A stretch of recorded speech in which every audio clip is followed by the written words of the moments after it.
Money Radio, discussing the business of making and spending money. It's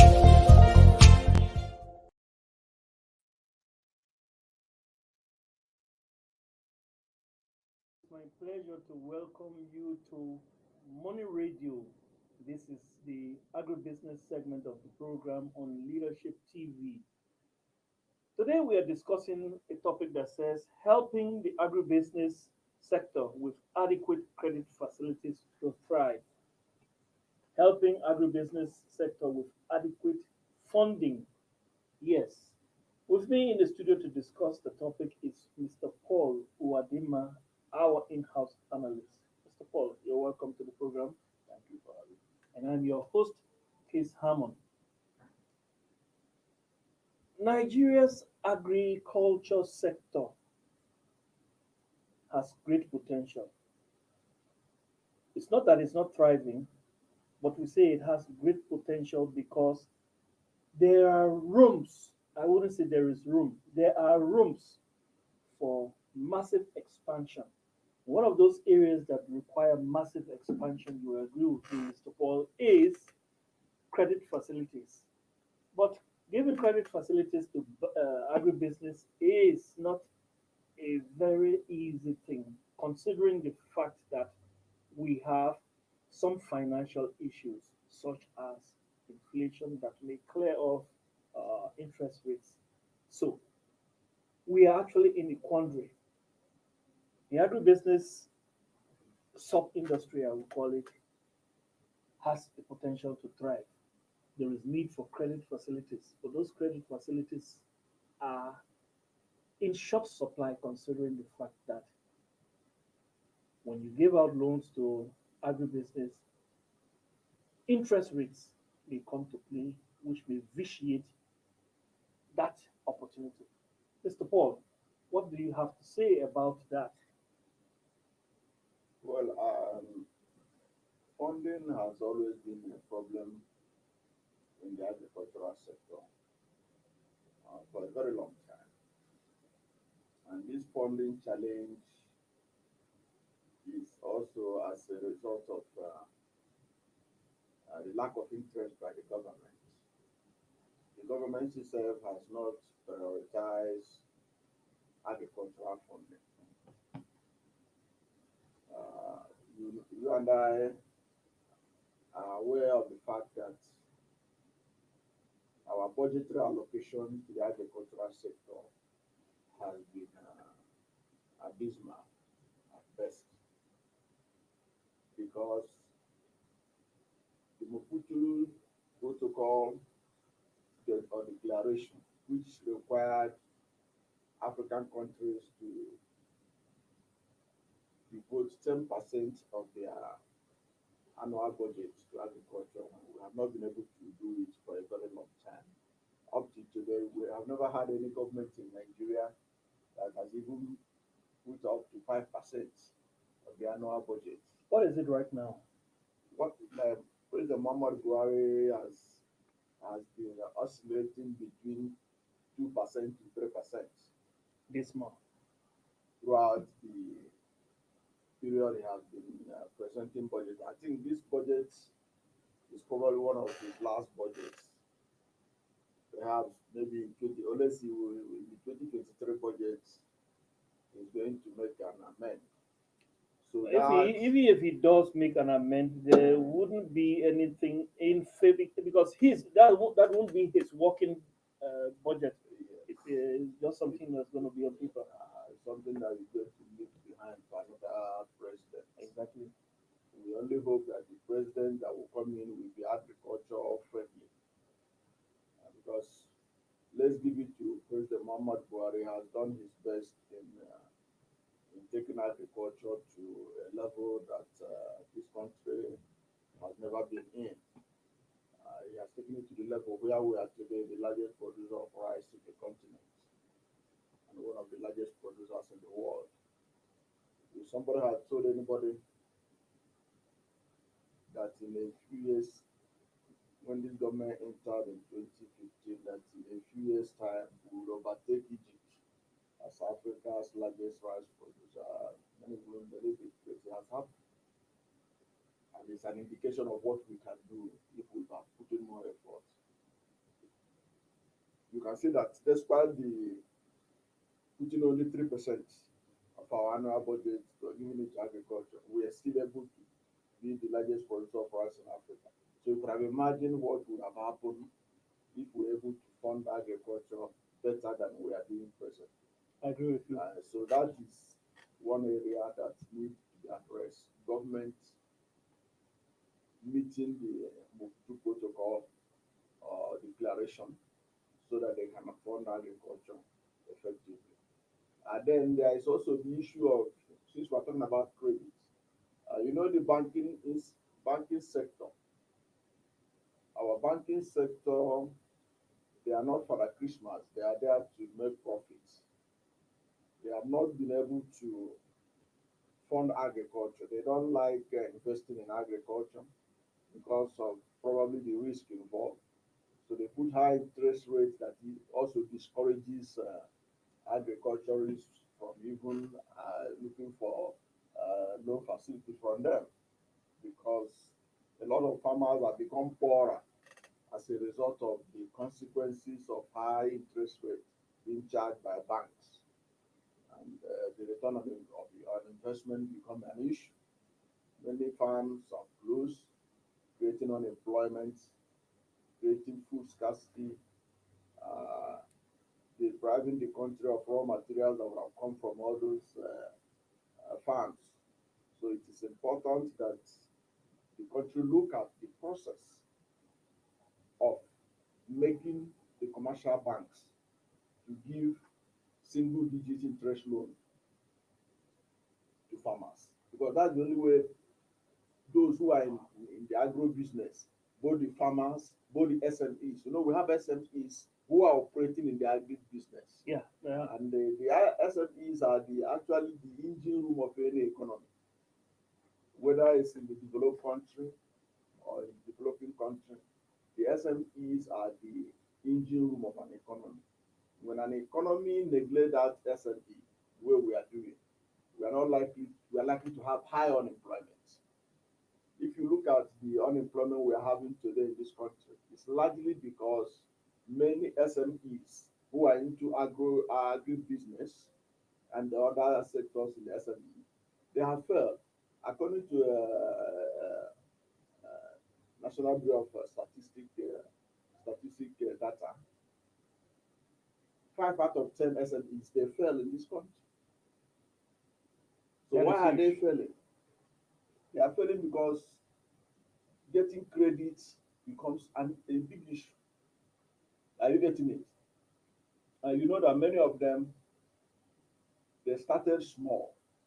They think it's easy to go into agribusiness. They think it's something that they can easily gather money from friends and family, and they start it. But because they lack the requisite skills, they don't have business plan. They think they don't do feasibility studies, because looking at the money they have, they know that they can't go through all those pass through the whole rope before investing in the agribusiness. So they just put their savings and whatever they have. At the end of the day, after 1 year, 2 years, they are off. Are you getting it? However, if at this point, when they started, they have a backbone where they can have access to loan from the commercial banks, there will be a lot of businesses that will be alive today, agri businesses that will be alive today, if they had credit facility. But it is not readily available, and many of the even the credits that are being done through government are politicized. It has become man no man. There are some people I know who have lamented. They have gone through all the processes. They went to Sweden. They went passed through courses. There's some training on how to do all these things. At the end of the day, their names were nowhere to be found. But they are hearing everywhere that they are giving anchor borrowers loan. They are giving loan to do this. They are giving loan to do that. Are you getting it? So So, these are the issues. even the credit that's supposed to come from government is politicized. As a result of this, those who desire to invest in agribusiness don't have access to funding. The politicization needs to be addressed. You don't have to be an APC member to be an agriculturist or to go into agribusiness. You don't need to be a PDP member to be in agribusiness.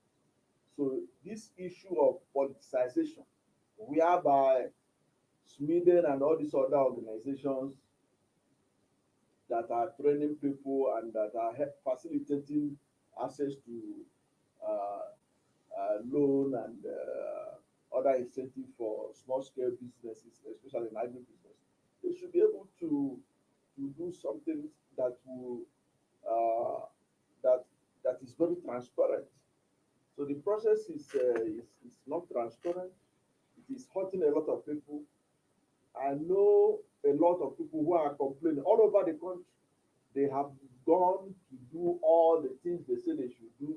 They have done courses. They have even received certificates to show that they have done trainings. We then train them. This all federal government agencies train them so as to be qualified to be able to get some of these loans. They never get it.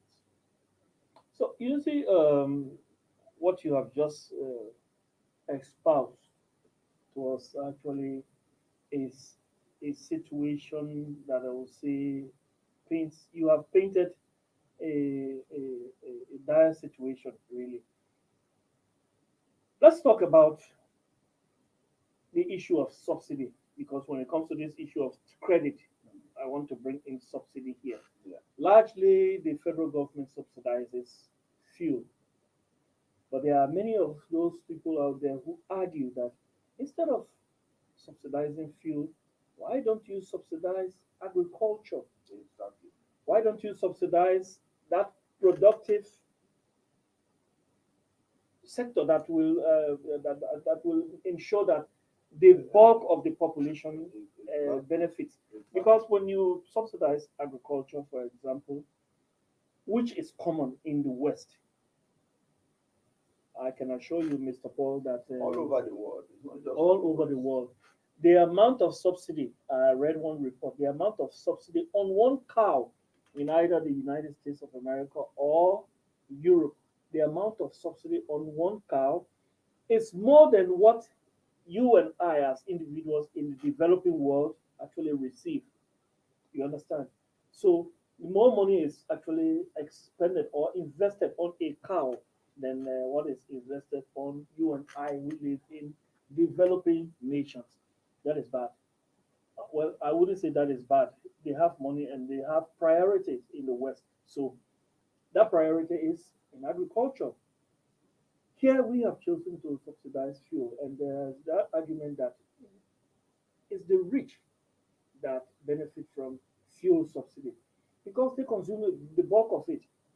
Now, if that money that is being expended to subsidize fuel were actually put into agriculture, whereas this country will become a huge producer of agri products, because take it or leave it, Mr. Paul, we are importing a huge amount of food into this country. To name a few, wheat. We have talked about wheat on this show, where we need wheat to produce bread, flour, which we use to make bread, maize.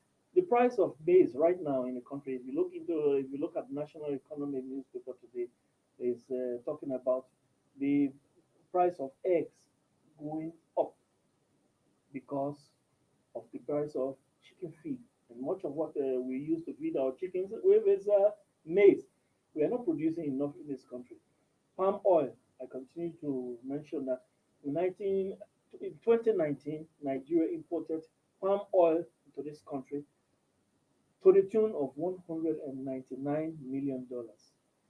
There are many, many, many, many other food items, or not other food items, food products, agri products that we import into this country.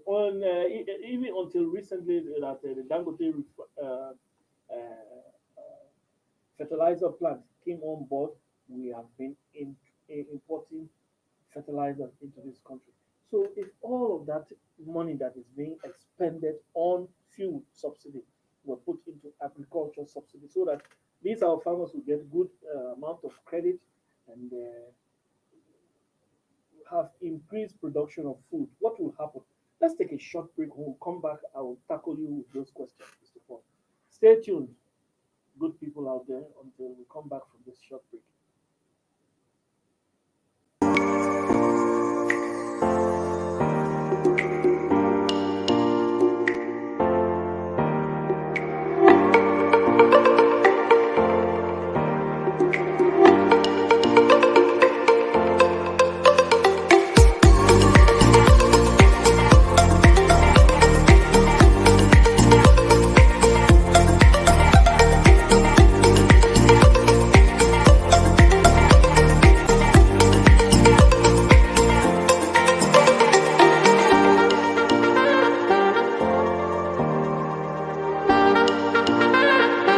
For sponsorship and advert placements, please contact 080-3688-6158. Last Word Leadership Podcast Studio. You have the last word.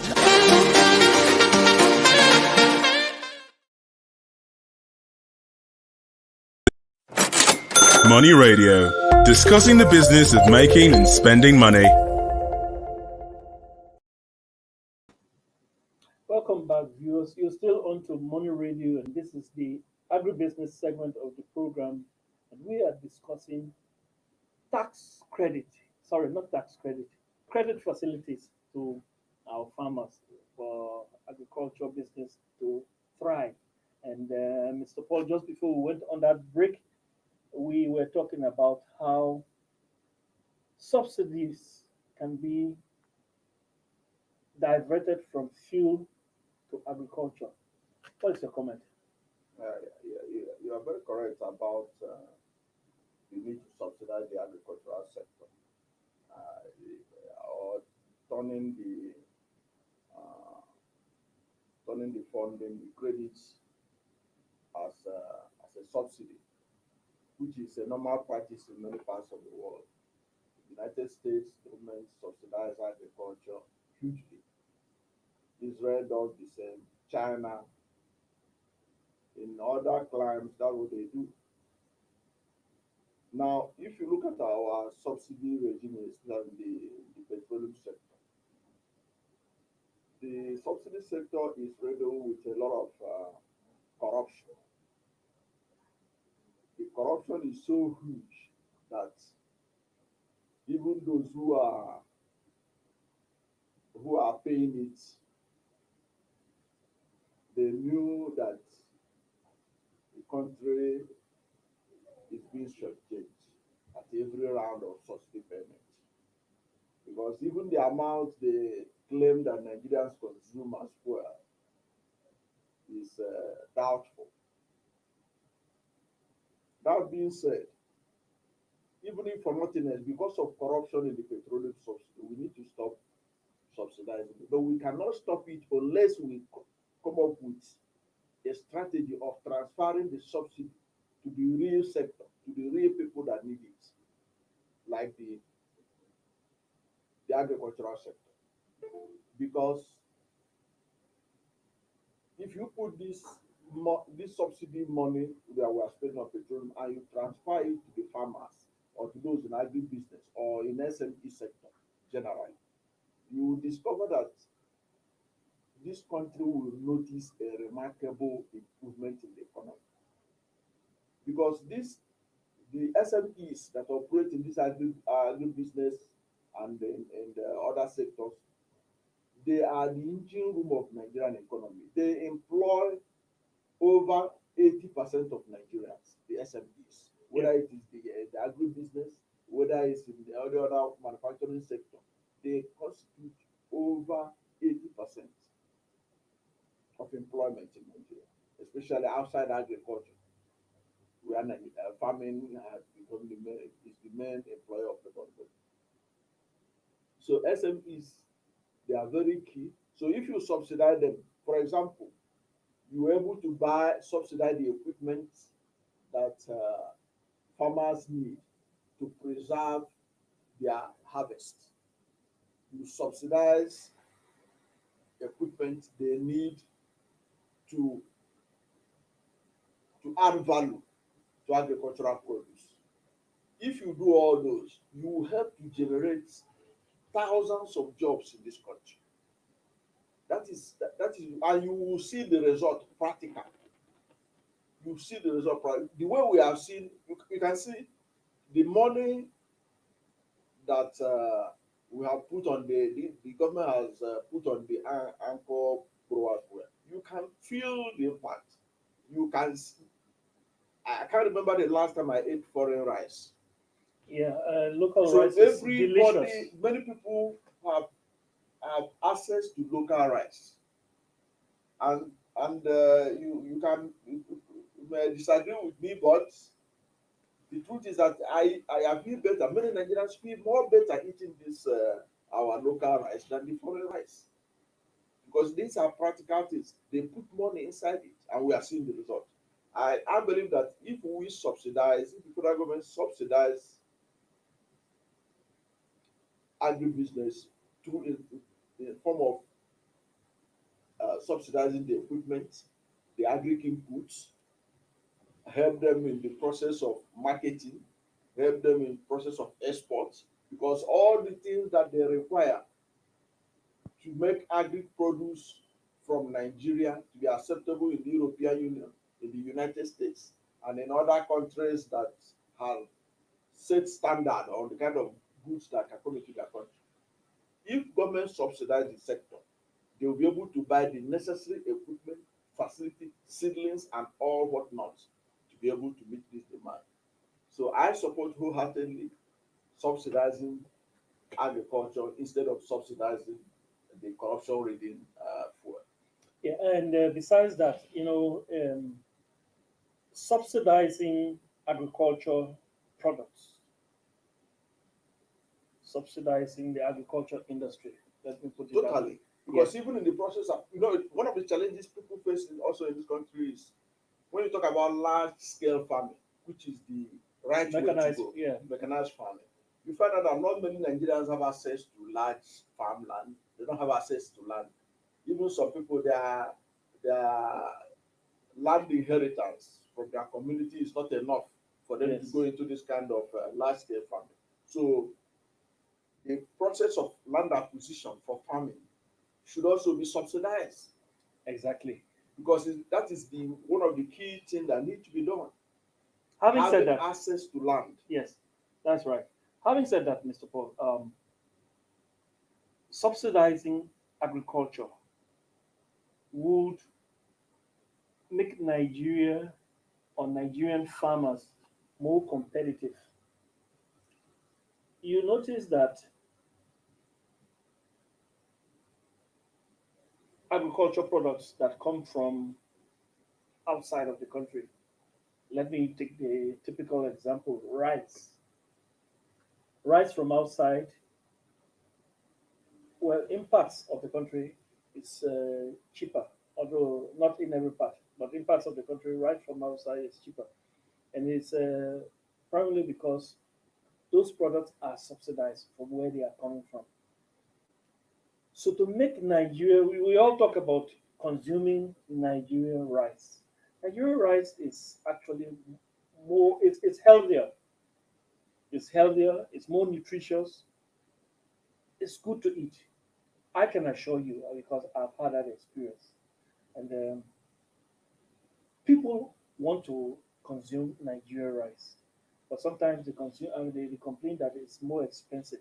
Now, if we can have Nigerian agriculture being subsidized, that means Nigerian rice, for example, will be more competitive.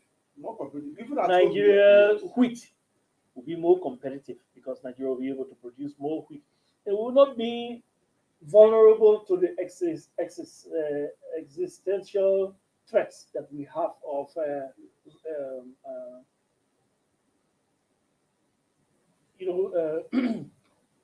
that threat of transportation, getting it in. Take for example, in Ukraine right now, where there is war, and Russia is under massive sanctions from the international community.